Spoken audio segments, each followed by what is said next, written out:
छात्र छात्राओं, अभिभावकों और विद्यालय परिवार से समस्त जुड़े हुए लोगों, सुबह का नमस्कार। आज SKM ऑनलाइन क्लासेस में कक्षा 10 के हिंदी विषय के लिए मैं आज कवि देव के बारे में बताना चाहता हूं। तो आज हम रीतिकालीन कवि देव के बारे में जाने। देखो, मैं वैसे स्पष्ट करना चाहता हूं कि काल विभाजन में आपको मैं पहले बता चुका हूं।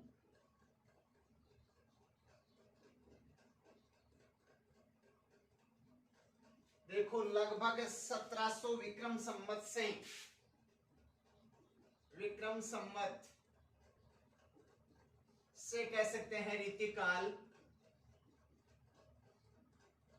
शुरू होता है और लगभग 1900 विक्रम संवत तक है वो कह सकते हैं माना जाता है।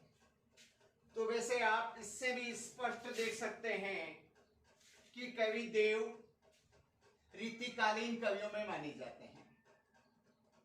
और मैं वैसे स्पष्ट पुनः एक बार करना चाहता हूं कि रीतिकालीन जो वर्ग हैं जिनमें रीति कह सकते हैं बद्ध है, रीति मुक्त है, रीति सिद्ध है। अब ऐसे मैं इनके बारे में अर्थात कवि देव के बारे में बताना चाहता हूं। इनका जन्म विक्रम संवत सन 1730 वैसे ईस्वी में बनाए तो 57 वर्ष घटा देवे और 1673 ईस्वी में माना जाता है। इटावा उत्तर प्रदेश। तो वैसे कह सकते हैं इटावा उत्तर प्रदेश में सन 1673 ईस्वी में कह सकते हैं कवि देव का जन्म माना जाता है। देखो, कवि देव के बारे में कहा जाता है कि देव बड़े या बिहारी बड़े। वैसे कह सकते हैं इनका महत्वपूर्ण स्थान, क्योंकि बिहारी के समान कवि देव भी अपने आप में महत्वपूर्ण कवियों में या रीतिकालीन कवियों में माने जाते हैं। भक्तिकालीन में या भक्ति काल में तुलसीदास जी का महत्वपूर्ण स्थान है। इसी तरह से रीतिकाल में कवि देव का स्थान माना जाता है। भगवान प्रभु श्री राम के बारे में तुलसीदास जी ने लिखा है, इसी तरह से कवि देव ने भगवान श्री कृष्ण के बारे में लिखा है। और कह सकते हैं कि रीतिकालीन भक्तों में कवि देव का नाम उच्च श्रेणी में या कह सकते हैं महत्वपूर्ण संतों में या कवियों में माना जाता है। अब देखो, मैं स्पष्ट करना चाहता हूं कि कवि देव का वास्तविक नाम साहित्य जगत में तो हम देव कहते हैं, लेकिन मूल नाम या पूरा नाम है देवदत्त द्विवेदी। कहने का अर्थ है साहित्य जगत में देव संक्षिप्त नाम, जबकि पूर्ण नाम या पूरा नाम या मूल नाम है देवदत्त द्विवेदी। कवि देव अलंकारिकता व श्रृंगारिकता से युक्त रचनाकार माने जाते हैं। कवि देव है वो अलंकारिकता अर्थात अलंकारों का बहुत अच्छा प्रयोग करने वाले और श्रृंगारिकता यानी श्रृंगार रस का मार्मिक चित्रण करने वाले, जिसमें नायक नायिका या कह सकते हैं कि नायक नायिका के कहने मतलब नायिका भेद के बारे में बहुत अच्छा वर्णन करने वाले, श्रृंगार रस के दोनों पक्षों संयोग और वियोग दोनों का मार्मिक चित्रण करने वाले, या कह सकते हैं अलंकार प्रधान रचना के होने के कारण अलंकारिकता। तो वैसे कह सकते हैं कि अलंकारिकता व श्रृंगारिकता से युक्त इनकी कवि देव की रचनाएं मानी जाती हैं। ये वैसे आपको मैं पहले स्पष्ट करना चाहता हूं कि ब्रज भाषा के कवि, वैसे हमारे जो कोर्स में जो दो कह सकते हैं जिनमें मैं पहले बता चुका हूं कवि सेनापति और आज मैं बता रहा हूं कवि देव के बारे में, दोनों ही वैसे ब्रज भाषा के कवि माने जाते हैं। तो मैं आपको एक बार पुनः स्पष्ट करना चाहता हूं, ये वैसे चौथा अध्याय है। पहले अध्याय में आपने तुलसीदास जी के बारे में पढ़ा। हमारे कोर्स में वैसे तुलसीदास जी की भाषा रामचरितमानस और रामचरितमानस की अवधि भाषा मानी जाती है। और वैसे दूसरा जो कह सकते हैं सूरदास जी का अध्याय है जिसमें ब्रज भाषा है, और तीसरा अध्याय सेनापति जी का है, उनकी ब्रज भाषा है, और चौथा अध्याय कवि देव का है और उनकी भाषा भी ब्रज भाषा मानी जाती है। तो ऐसे 4 कवियों के बारे में हमने पढ़ा है। चारों में से कह सकते हैं चौथा अध्याय जो कह सकते हैं देव का आता है, और वो देव है वो भी कह सकते हैं ब्रज भाषा के कह सकते हैं बहुत ही अच्छे विद्वान या कह सकते हैं कवि माने जाते हैं। ये वैसे मैं पहले भी बता चुका हूं कि भगवान श्री कृष्ण के परम भक्त कह सकते हैं माने जाते हैं। कवि देव भगवान श्री कृष्ण के कह सकते हैं बाल्यावस्था का वर्णन या कवि देव के रूप कह सकते हैं भगवान श्री कृष्ण के रूप सौंदर्य का वर्णन करने वाले कह सकते हैं परम भक्तों में या श्रेष्ठ कवियों में माना जाता है। कहने का मतलब कह सकते हैं कि आपको मैं स्पष्ट एक बार पुनः करना चाहता हूं कि कवि देव हैं वो ब्रज भाषा के हैं और भगवान श्री कृष्ण के परम भक्त माने जाते हैं। मैं आपको एक बार बता देता हूं पुनः, तुलसीदास जी भगवान श्री राम के भक्त हैं, तो सूरदास जी कह सकते हैं मानव कवि सूरदास हैं वो कह सकते हैं भगवान श्री कृष्ण के हैं। तो तीसरा अध्याय आपने पढ़ा सेनापति और वो प्रभु श्री राम के हैं, और चौथा फिर एक बार आता है भगवान श्री कृष्ण के। तो कहने का मतलब ऐसे भगवान श्री कृष्ण से जुड़े हुए भक्तों की श्रेणी में माने जाते हैं। देखो मैं स्पष्ट करना चाहता हूं, कवि देव अपने आप में स्वतंत्र जीवन जीने वाले थे। वैसे रीतिकालीन कवि ज्यादातर आपको मैं बता देना चाहता हूं कि राजा महाराजाओं के आश्रय में रहे, राजा महाराजाओं का गुणगान किया है। कह सकते हैं राजा महाराजाओं के आश्रय में रहकर उनके बारे में या उनके जीवन के बारे में रचना का माने जाते हैं। कहने का मतलब उनकी रचनाएं हैं वो ज्यादातर कह सकते हैं कि मानो किसी एक राजा या किसी एक कह सकते हैं अमीर या धनाढ्य व्यक्ति के आश्रय में रहकर उनका गुणगान करना, उनका यशोगान करना, ये वैसे रीतिकालीन कवियों की विशेषताएं मानी जाती हैं। जबकि यहाँ कवि देव एक हालांकि राजाओं के आश्रय में रहे, लेकिन किसी एक निश्चित कह सकते हैं मानो कवियों के मानो जैसे अन्य कवियों की बातें है वो नहीं रहे।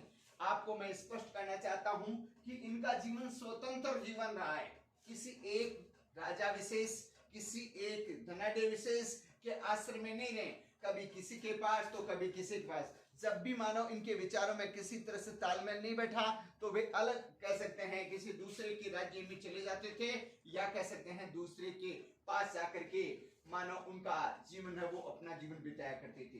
तो कह सकते हैं अनेक राजाओं के आश्रय में रहे। और मैं स्पष्ट आपको बता देता हूं, अनेक राजाओं के आश्रय में नंबर 1 कह सकते हैं वैसे औरंगजेब के पुत्र आजम शाह के कह सकते हैं दरबार में रहे हैं। वैसे कह सकते हैं देखो मुगल कालीन, भाई आपको मैं बता देता हूं पहले मुगल कालीन, क्योंकि मुगलों का काल में आपने बहुत सारे अकबर जैसे महान कह सकते हैं, और आपने तुलसीदास जी के बारे में पढ़ा है कि वे अकबर के समकालीन और कह सकते हैं मुगल काल के सर्वश्रेष्ठ मानव व्यक्तियों में गिने जाते हैं। तो इसी तरह से कह सकते हैं कवि देव भी औरंगजेब के पुत्र आजम शाह के दरबार में रहे। इसी तरह से राजा सीताराम के आश्रय में भी रहे। इसी तरह से राजा कुशाल सिंह के आश्रय में रहे। इसी तरह से राजा भोगीलाल पांड्या के आश्रय में रहकर। कहने का मतलब आपको मैं इस पर पहले बता चुका हूं, अनेक राजाओं के आश्रय में रह करके अपना जीवन यापन करने वाले कवियों में एक नाम आता है किसका? कवि देव का। तो कवि देव स्वतंत्र जीवन यापन करने वाले थे, अनेक राजाओं के आश्रय में रहे, जिनमें आपको मैं स्पष्ट करता हूं अजय कह सकते हैं आजम शाह के दरबार में राजा सीताराम दास के राजा सीताराम के हैं, कुशाल सिंह हैं, इसी तरह से भोगीलाल। और विशेष रूप में आपको स्पष्ट करना चाहता हूं राजा भोगीलाल के आश्रय में बहुत ज्यादा कह सकते हैं इनको सुख या आनंद की प्राप्ति हुई थी। कहने का मतलब कह सकते हैं कि राजा भोगीलाल के आश्रय में रहकर इन्होंने बहुत सारी साहित्यिक रचनाएं लिखी हैं या कह सकते हैं उनको आनंद की प्राप्ति। इनकी रचनाओं के बारे में साहित्यकार अलग अलग मत रखते हैं। कुछ साहित्यकार इनकी रचनाएं 52 बताते हैं, लेकिन ज्यादातर कुछ साहित्यकार ऐसे भी हैं जो कहते हैं कि इनकी रचनाएं 52 से लेकर 72 तक कहने का मतलब मानी जाती है। हालांकि ज्यादातर साहित्यकार 52 ही मानते हैं, लेकिन कुछ साहित्यकार ऐसे भी हैं जो कहते हैं कि 52 नहीं 52 से लगभग कोई 52, 53, 54 इस तरह से कहते कहते ज्यादातर कुछ ऐसे भी हैं जो कहते हैं कि 52 नहीं 52 से ज्यादा है। कहने का मतलब कह सकते हैं 52 से लेकर 72 तक रचनाएं मानी जाती है।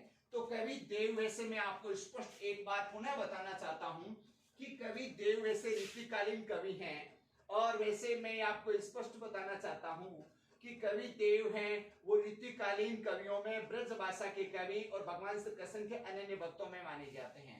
अनेक राजाओं के आश्रय में रहे, अनेक स्वतंत्र कह सकते हैं जीवन यापन करने वाले व्यक्तियों में गिने जाते हैं। कवि देव देखो वैसे बिहारी है, भूषण है, मतीराम है इत्यादि जो उस कह सकते हैं ऋतुकाल के जो सर्वश्रेष्ठ कवि हैं उनकी श्रेणी के कवि आपको मैं बता देता हूं।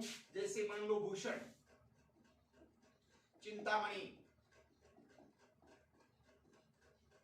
मतीराम इत्यादि जो कह सकते हैं सर्वश्रेष्ठ साहित्यकार या कवि माने जाते हैं उनकी श्रेणी में तो कह सकते हैं भूषण जैसे जो रुद्र या वीर से परिपूर्ण, इसी तरह से चिंतामणि, मतीराम जैसे जो कह सकते हैं साहित्यकार या ऋतुकालीन कवि हैं उनके समान। तो वैसे कवि देव भी सामान्यतः सामान्य कवि नहीं है, वैसे ये नहीं कह सकते कि कोई सामान्य कवि थे। कहने का मतलब भूषण जैसे, चिंतामणि, मतीराम या कह सकते हैं देव कवि हैं वो बिहारी जैसे, तो अनेक कह सकते हैं मानव विशिष्ट जो कवि हैं उनकी श्रेणी में माने जाते हैं। तो कह सकते हैं कवि देव एक महत्वपूर्ण ऋतुकालीन कवि माने जाते हैं। अब देखो मैं इनकी रचनाओं के बारे में बताता हूं कि कवि देव ने अपने कह सकते हैं रचना कोश में देखो रस विलास, भाव विलास, भवानी विलास, काव्य रसायन, देव चरित, अष्टयाम, सुजान विनोद,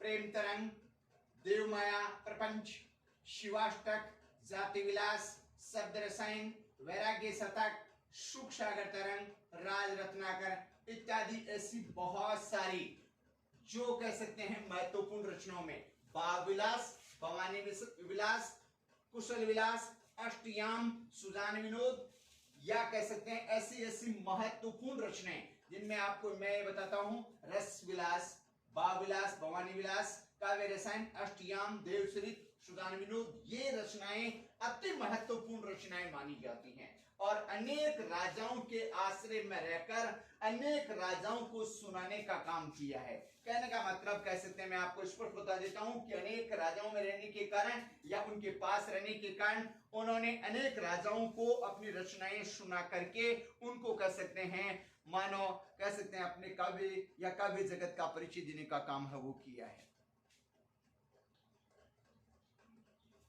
हाँ तो कभी हम कह सकते हैं देव के बारे में पढ़ रहे हैं, तो वैसे मैं आपको पहले स्पष्ट बता चुका हूं कि इनकी बहुत सारी रचनाएं, वैसे रचनाएं भी 52 से लेकर 72 तक, कुछ साहित्यकार इनकी रचनाएं 52 मानते हैं तो कुछ रचनाएं कह सकते हैं साहित्यकार या रचनाकार है वो कह सकते हैं मानो 52 से 72 तक मानते हैं। तो वैसे मैं आपको स्पष्ट बता देना चाहता हूं कि इनकी रचनाएं पहले मैं आपको बता चुका हूं कि ये अनेक दरबारों में अनेक राजाओं के आश्रय में रहे, कह सकते हैं किसी एक के पास रह करके अपना जीवन बिताने वाले नहीं थे। वैसे ये थोड़े स्वतंत्र मिजाज के थे, जब भी मानो किसी कारणवश नहीं बनती थी तो ये कह सकते हैं अपनी जगह या स्थान परिवर्तन कर लेती थी। तो वैसे मैं आपको बता देना चाहता हूँ भाव विलास जो कह सकते हैं इनकी महत्वपूर्ण रचनाओं में आती हैं। आपको मैं बता चुका हूँ कि औरंगजेब के पुत्र आजम शाह को बताने वाले या कह सकते हैं सुनाने वाले, कहने का मतलब पहले आपको मैं बता चुका हूं कि ये आजम शाह के दरबार में रह चुके हैं। तो भावविलास जो रचना है वो आजम शाह के दरबार में रह करके लिखी गई और उसे सुनाई गई। इसी तरह से अष्टयाम जो वैसे अजय शाह जो कह सकते हैं शासक हैं उनको सुनाई गई। कहने का मतलब कह सकते हैं कि इन्होंने हिंदू और मुस्लिम हर तरह के शासकों के पास रह करके अपनी कह सकते हैं जो जीवन यापन करने वाले वर्ग की श्रेणी में माने जा सकते हैं। तो अष्टयाम जो रचना है उसमें कह सकते हैं अजय शाह को है वो सुनाया गया था।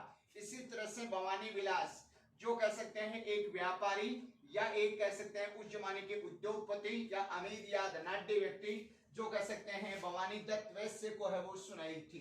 कह सकते हैं भवानी विलास जो महत्वपूर्ण रचनाएं मानी जाती है, रचना मानी जाती है, वो भवानी दत्त वैश्य जो एक कह सकते हैं व्यापारी या वणिक उनको कह सकते हैं सुनाई या उनके पास रह करके लिखी गई। पहले मैं आपको स्पष्ट कर चुका हूं कि अनेक राजाओं के पास या धनाढ्य या अमीरों के पास रह चुकी थी। इसी तरह से कुशल विलास जो रचना है राजा कुशाल सिंह, जो वैसे आपको मैं स्पष्ट बता देना चाहता हूं, राजा कुशाल सिंह के पास भी रह चुकी थी।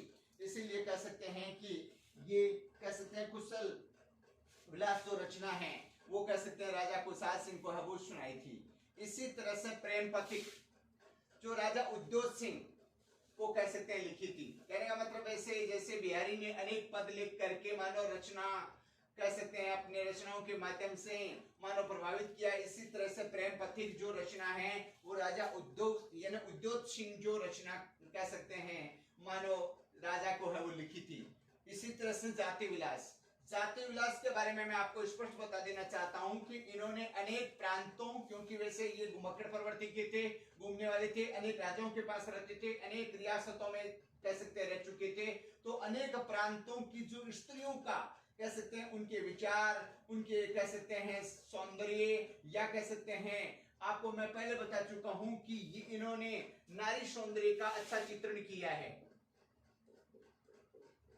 नारी सौंदर्य का मार्मिक चित्रण करने वाले, इसी तरह से आपको मैं पहले बता चुका हूं नायिका भेद, कह सकते हैं नायक नायिका भेद, जो जिसमें नायिका भेद है उसका मार्मिक चित्रण करने वाले कह सकते हैं। तो इसी तरह से जाति विलास जो रचना है उनमें कह सकते हैं कि इन्होंने अनेक प्रांतों की जो स्त्रियों का वर्णन है वो किया है।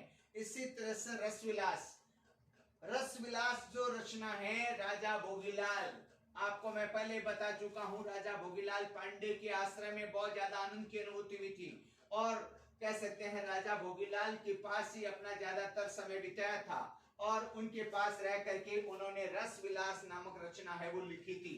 तो रस विलास जो कह सकते हैं रस जो हमारे साहित्य के जिसमें श्रृंगार है, वात्सल्य है या अन्य जो कह सकते हैं रस है उन सब का, तो कह सकते हैं श्रृंगार वात्सल्य इत्यादि रसों का मार्मिक चित्रण करने वाले रचनाकारों में एक नाम और उनकी एक रचना का नाम है रसविलास और वो कह सकते हैं भोगीलाल के आश्रम में रह करके लिखी थी और उसे आनंद की प्राप्ति हुई थी। इसी तरह से राज रत्नाकर, राज रत्नाकर है वो संगीत ग्रंथ माना जाता है, अर्थात संगीत शास्त्र के अनुरूप या संगीत शास्त्र के बारे में कह सकते हैं। जैसे मैं आपको पहले बता चुका हूं कि जैसे मान लो अनेक स्त्रियों का वर्णन है, इसी तरह से कह सकते हैं संगीत ग्रंथ कहा जा सकता है।